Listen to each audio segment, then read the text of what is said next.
In this video, I'll be going over how to hook up your hand torch into your foot pedal.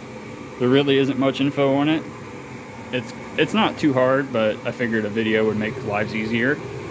From the tank and rigs is where you hook up your inlet, and then it splits off into two: outlet 1, outlet 2. Outlet 1 is for the inner fire of your torch and does not require the pressing of the foot pedal to turn on. So that's the one you actually want to splice your T-valves into, adjustable T-valves.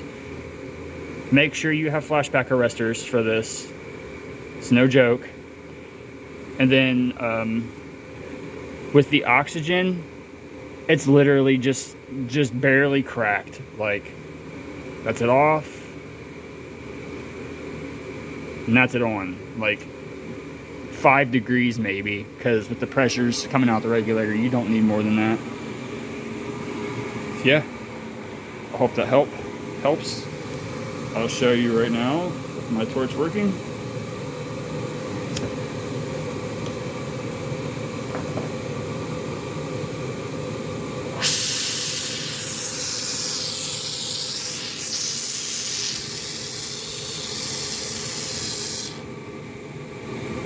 Hope that helps.